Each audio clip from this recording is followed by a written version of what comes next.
I'm Molly Delozier. I'm with Save Lady Vols, and to be honest, we didn't know we were going to be the ones hosting this tonight. We had talked about doing this, and then there was something that someone posted on Facebook that there was going to be a gathering here Wednesday night, and that was actually posted before Pat's passing. We never did find out the details of who was hosting it, but we just knew we were going to show up, and we were going to be prepared to talk a little bit, and to give you an opportunity to talk a little bit, and hope that you will. I encourage you to do that. So we will start with things.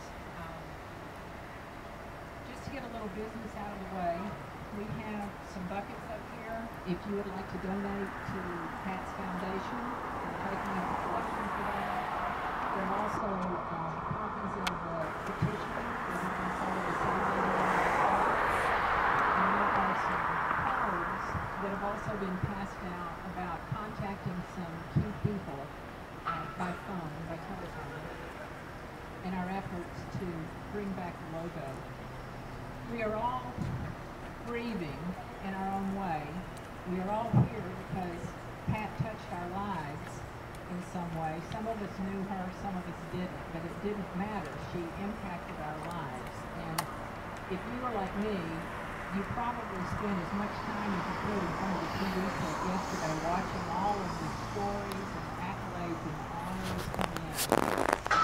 And you know, honestly, I've never seen anything like it.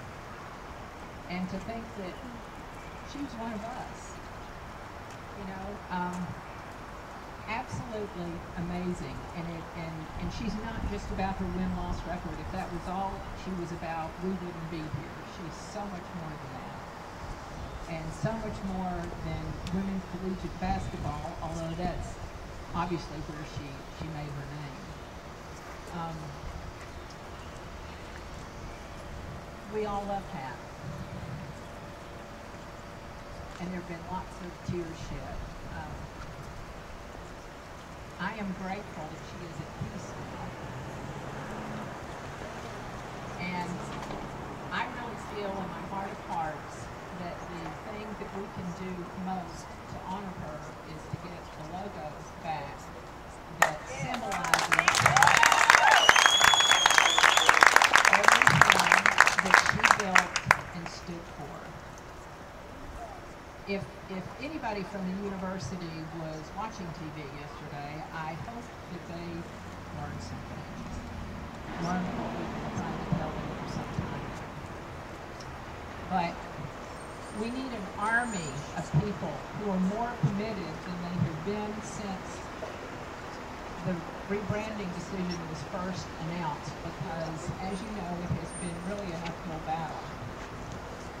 And we really need to bring our A game to this.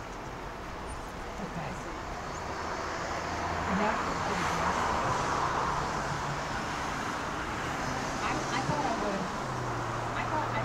I don't know where to begin with this. I've never done anything like this before, but I thought I would start out by reading a poem by Maya Angelou. So, the name of it is When Great Trees Fall. When great trees fall, rocks on distant hills shudder. Lions hunker down in tall grasses, and even elephants lumber after safety. When great trees fall in forests, small things recoil into silence, their senses eroded beyond fear. When great souls die, the air around us becomes white, rare, sterile. We breathe briefly. Our eyes briefly see with a hurtful clarity. Our memory, suddenly sharpened, examines, gnaws on common roads, promised walks, never taken. Great souls die, and our reality, bound to them, takes leave of us. Our souls, dependent upon their nurture, now shrink, wizened. Our minds, formed and informed by their radiance, fall. fall away. We are not so much maddened as reduced to the unutterable ignorance of dark, cold caves. And when great souls die, after a period, peace blooms. Slowly and always irregularly, spaces fill with a kind of soothing electric vibration. Our senses, restored, never to be the same, whisper to us, she existed. She existed. We can be and be better, for she existed. Thank you. I would like to give anyone the opportunity who would like to come forward and tell a favorite Pat story. Can be funny, can be sweet, can be why you became a fan, what it is you respected and admired about her most. So anyone that would like to come up to the microphone, if you would like, I can kick that off with my own story. So do you want to come up?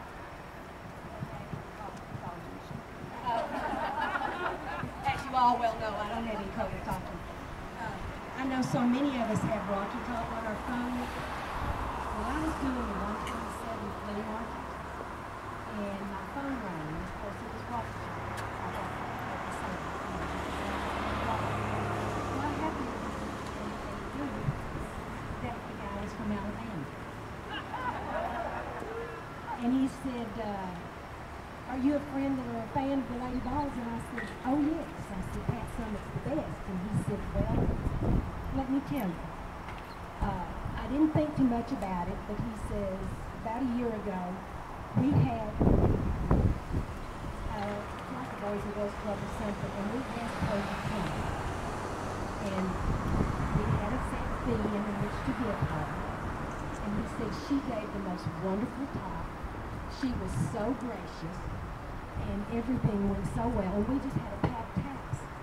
He said when it came time to pay her, she took just what she needed for the travel, and she said, you donate this to the rest of what we were looking for. And he said, you know, he said, she won over a whole lot of Alabama people. And he said, you know, I just thought that was wonderful of her. And I said, well, that's just her. And that's the reason we love the Lady Balls and Pat Summitt. And he said, well, I'm a fan now for sure.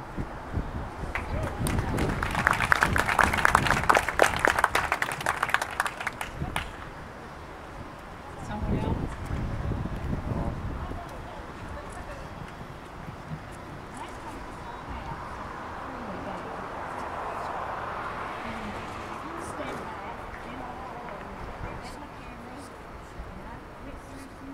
Ushers. Oh, you know. So I stood there with my camera. Pat Summitt. Turned and smiled. So I went and got my picture. I got recognized.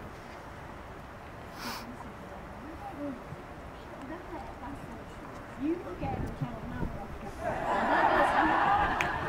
You know, I was not about to her doing this, and I was not about to. No, it's okay, you know, I wanted to do it. And he said, you don't want that. I was not going to do it. I said, no, I was like, no other question. That was my last year. I'm sure.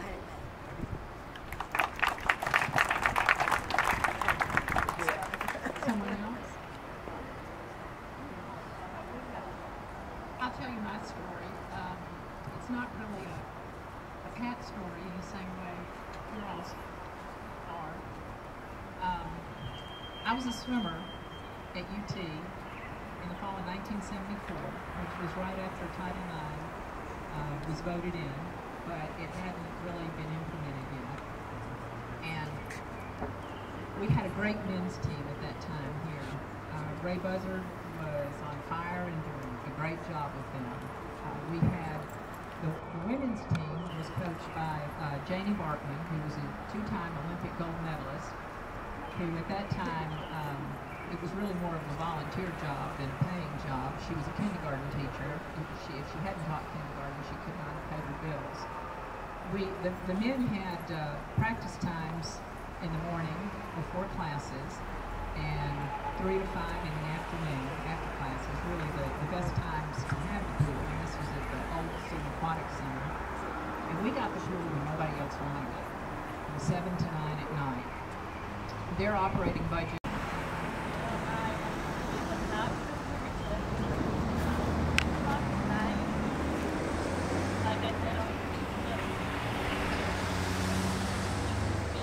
Oh, I'm sorry. Can you hear me?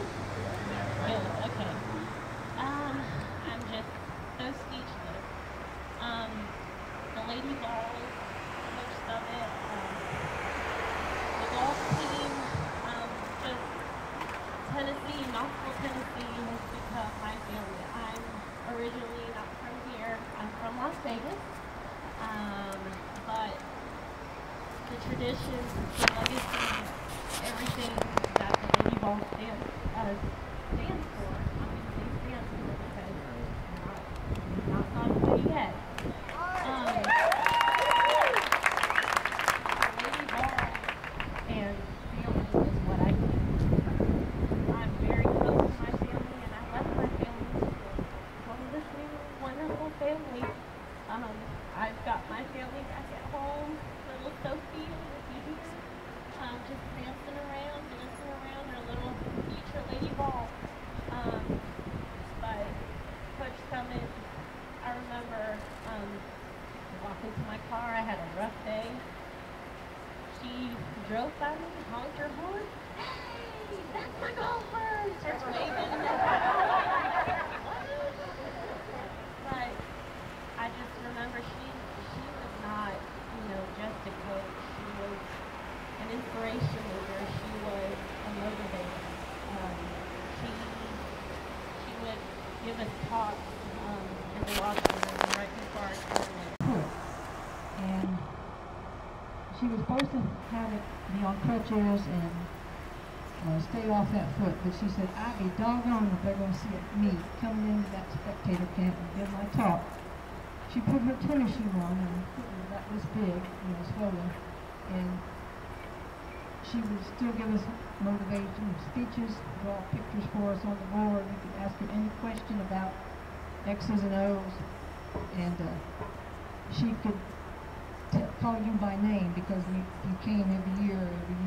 That was one of my things to try to come to. And of course, when they start doing away with all these little things, taking more and more from us, she was always open and willing to give back to the Lady Ball fans. And she always included us in the Lady Ball family. We're not players, but we're all included as a larger Lady Ball family.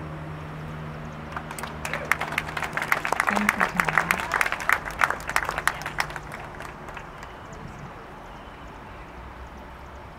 I'm sorry for interrupting. I kept to pick somebody up next night. Everybody's been talking about Coach Summit. And I wanted to share this with you because not many people talk about her since community. I used to work in one of the dining halls, and we had comment cards that our students could fill out. And one young lady filled out a comment card, obviously about her boyfriend. And the comment card, we read them once a week, and we put the best ones up on the bulletin board. And we read this that said, you have a server named Chip, he is very handsome. He gives me double portions when I come in, he deserves a raise.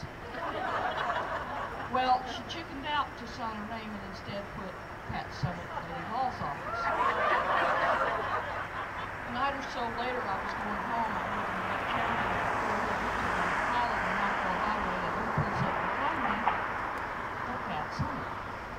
And I said, hey, Coach, we appreciated your comment card at Strong Hall. And she looked at me like I lost my mind. And I told her about it. She said, oh, I got it from CETA. So she came over for lunch the next day, and I met her at the door, and I handed her the comment card. And she said, by chance, there's a young man here. I said, he's standing right over there.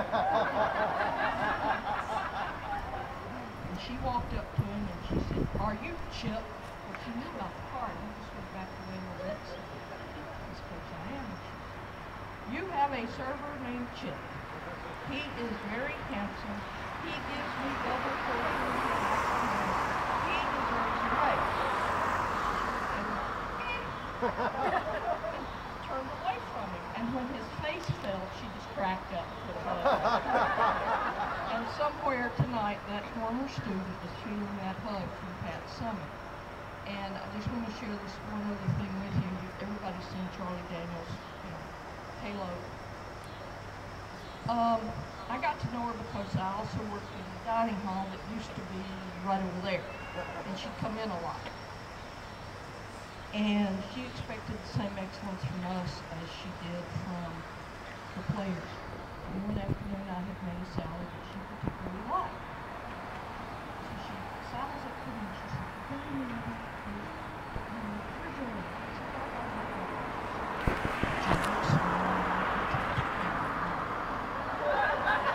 "Well, it's Pat Summit. She got what she wanted." But I have a feeling that right now she's making angels do laps. Thank you.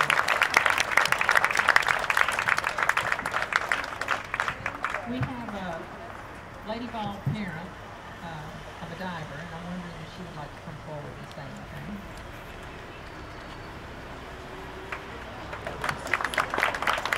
Sherry Ball.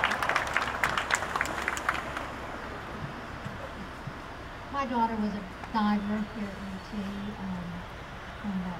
in the late 90s, and it was always nice to hear that Pat included all the other coaches. She would have big dinners for them to keep the Lady Balls, all the athletes and the coaches together, and to give them the respect and the honor and include them in all of the traditions.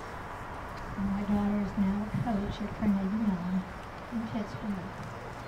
And she tries to instill the traditions and the goals and the thoughts that she learned. And just because she was a diver doesn't mean that she didn't get what Pat Summit did. And I'm just thankful that she was able to do what she did for our women athletes. And these young ladies today, they don't remember the times like when I was growing up that, oh, you can be a cheerleader or you can be a majorette, which is fine, because I was a majorette, but you didn't have any other choices. You didn't have the teams, you didn't have the scholarships, you didn't have the advantages in high school or in college.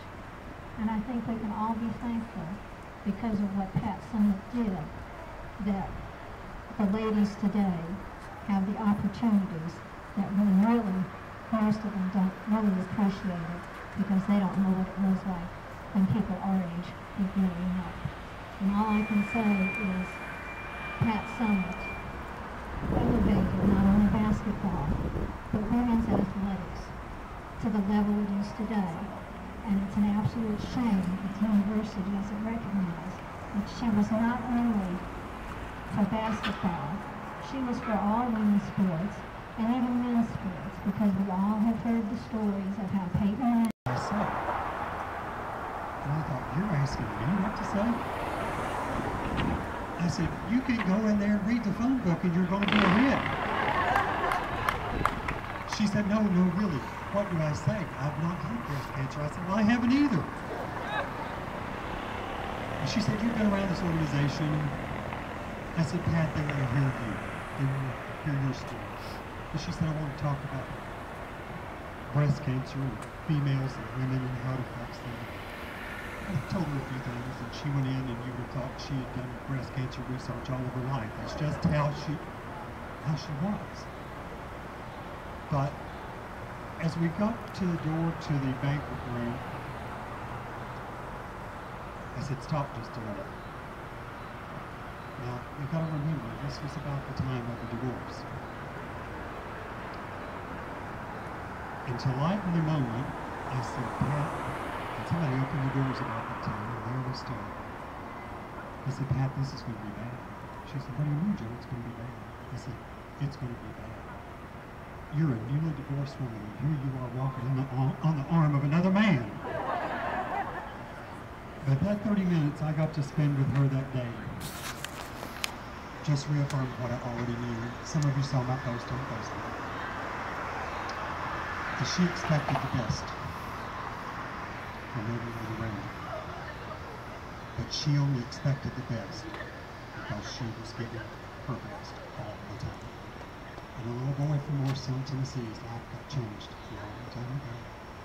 It made me realize that not just women, although she brought a lot of women along and progressed that movement, she made little boys belong too. Thank you. I love that story. Our next speaker is a lady who's a little nervous about being up here. And so I ask you just to send her the love as she stands up to share her story. Well, I was born from, my dad, I guess you could say, he lived and breathed for volunteers. Whether it was the lady volunteers or the men or, I don't care what it was. My dad was the ultimate volunteer. But it was in the late 80s, and my dad had suffered a massive heart attack. At the same time, my dad was having a quad bypass that he was not expected to survive. And unfortunately, my mom and I were the only ones that were there because it was just all bad timing. The family couldn't get in quick enough. And at the same time, across the waiting room, I looked over and I saw Pat. And I was like, oh my gosh, Mom, if Dad knew who we were looking at, he would flip. And she was like, yeah, he would. You know how your dad is. And I'm like, yeah, Mom, oh my gosh. So we kept on talking, and then I turned around, I looked up, and there was Pat Summit. While one of her players was having surgery, she left her other players that were all gathered there for this lady that was in surgery. She left the team, left all the other assistant coaches, left everybody sitting where they were, and she came and sat with me and my mom. And she sat there with us for 3 hours. The girl came in and out of surgery, she was fine. Pat didn't even go back to visit her. She sat there with me and my mom. My dad survived the surgery, he was in critical condition. And before the surgeon left, she said, I want to go visit her father. And this was Pat Summit. You don't, she had her way with the surgeon. And even though my dad was critical, that surgeon escorted her straight to my dad. She came out about 30 minutes later. She spent 30 minutes with her. She came out and she came to me and my mom. And she said, I just want you to know that I'm forever grateful for your father, for your husband, for him being the ultimate lady volunteer. My dad had a little pin, a little power T symbol on his shirt. That's how he was. He wore orange every single day of his life. And I'll never forget, when we finally got to go visit my dad, we went back there, and my dad was, remember, he's in critical condition, and he's just weak as a newborn kid, and he looks up at me, and he's got those big, bright blue eyes, just all excited, and he says, Becky, you'll never, ever believe who I got to see. And I was like, who, Dad? What are you talking about? He said, Pat Summit came in my room and held my hand for 30 minutes. I was like, really? And he said, she thanked me for being a volunteer, and she said a little prayer with me, and she said that come to the next basketball game, you got to get better, you got gotta come and support. And he's like, she held my hand, Becky. So I said, wow, Dad, that's pretty awesome. That's pretty cool. But that's my story of, I didn't know I actually didn't know about the condition. I just came tonight. Honor a great lady parent. And being 17 years old and scared that your dad was going to die. And not knowing. And all alone. This lady took it upon herself to care for 2 East Tennessee girls.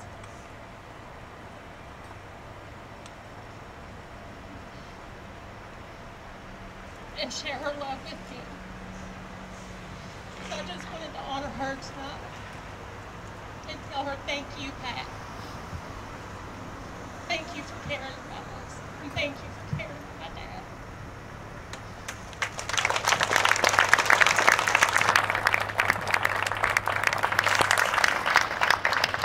On TV, I'm like, she's crazy, but I want to play for her. My mom looked at me like, are you sure? I'm like, yeah. I mean, it's the only way I'm going to be where I want to be.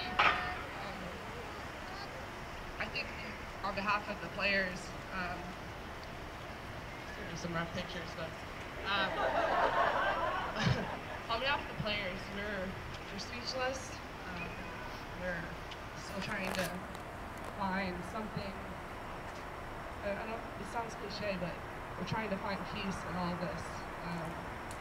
We just know that we're Summit strong. It's my new term. I just say it all the time now.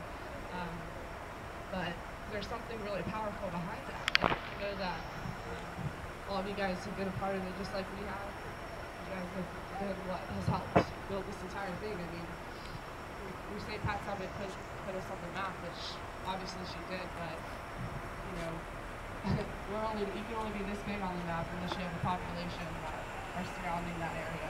And you guys were a part of that. And you guys are what made everything so special for the players while we were here.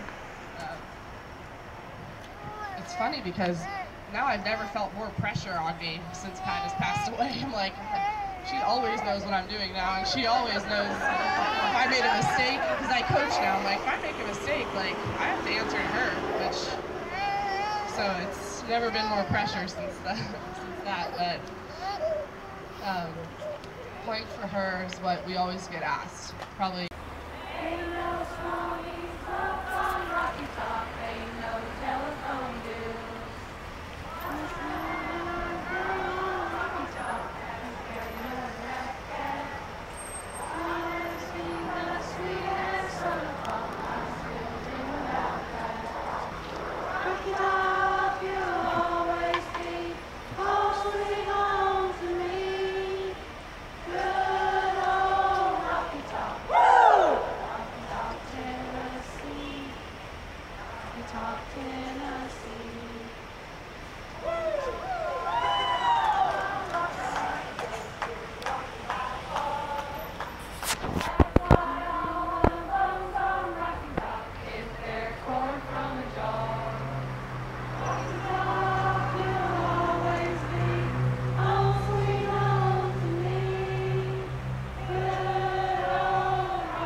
So, I'll see you tomorrow. Same fish time, same fish channel. Please like, subscribe, share, and comment.